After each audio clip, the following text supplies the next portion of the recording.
বাড়ির সামনে পাশাপাশি 7টি ছোট ছোট কবর। সাদা কাফনে মোড়ানো 7 নবজাতককে একে একে শুয়ে দেওয়া হয়েছে সেখানে।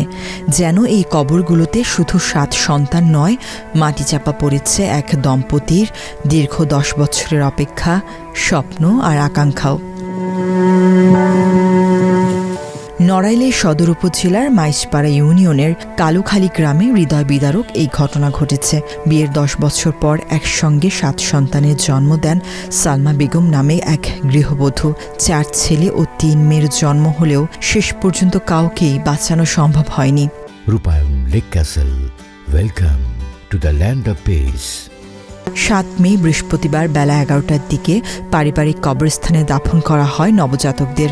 সালমা বেগমের স্বজনরা জানান, গত 4 মে রাতের সময়ের অনেক আগেই হঠাৎ প্রসব বেদনা শুরু হলে সালমা বেগমকে দ্রুত যশোরের একটি বেসরকারি হাসপাতালে ভর্তি করা হয়। সেখানে মঙ্গলবার রাতে প্রথমে 2টি এবং বুধবার রাতে আরও 5টি সন্তান জন্ম দেন তিনি, কিন্তু একজনকেও বাঁচানো যায়নি। এই মহাসিন আছে আমার দেওর হয়, তাই না রে যে বিয়ে হয়েছে 10 বছর, ছেলে মেয়ে হয় না, মেলা চেষ্টা সাধ্য করে বাচ্চা হয়েছে, আল্লাহ দিছে। কিন্তু আমরা খবর শুনেছি 6টা বাচ্চা হবে, কিন্তু আমরা খুব খুশি।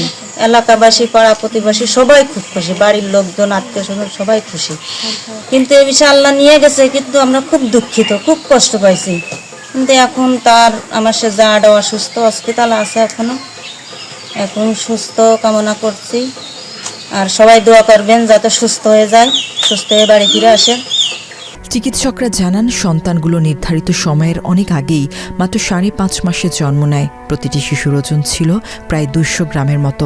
অপরিপক্ক অবস্থায় জন্ম নেওয়ায় তাদের শারীরিক অবস্থা ছিল অত্যন্ত সংকটাপন্ন।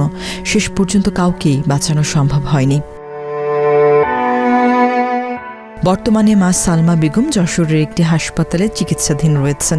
পারিবারিক সূত্রে জানা যায়, কালুখালী গ্রামের মহসিন মোল্লা 10 বছর আগে বিয়ে করেন। দীর্ঘ 7 বছর সৌদি আরব ও মালয়েশিয়া প্রবাস জীবন কাটিয়ে 3 বছর আগে দেশে ফেরেন তিনি। বর্তমানে ইজি বাইক চালিয়ে সংসার চালান।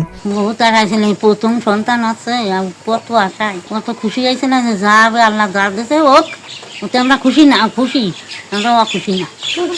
কান্না ভেজা কণ্ঠে নবজাতকদের দাদা আব্দুল লতিফ মোল্লা বলেন, বিয়ের 10 বছর পর নাতি নাতনির মুখ দেখার অপেক্ষায় ছিলাম।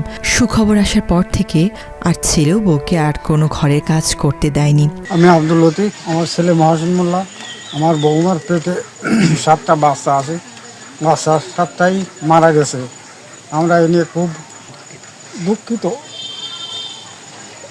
গ্রাম প্রতিবেশী সবাই, সব লোকজনে দেখেছি। আর বিয়ের দীর্ঘ 10 বছরেও সন্তান না হওয়ায় হতাশায় ছিলেন মহসিন ও সালমা দম্পতি। সম্প্রতি আলট্রাসোনোগ্রাফিতে 6 সন্তানের অস্তিত্ব ধরা পড়লে পরিবার জুড়ে নেমে আসে আনন্দের বন্যা। তবে বাস্তবে জন্ম নেয় 7 সন্তান, কিন্তু নিয়তির নির্মম পরিহাস, সে আনন্দ বেশিক্ষণ স্থায়ী হলো না।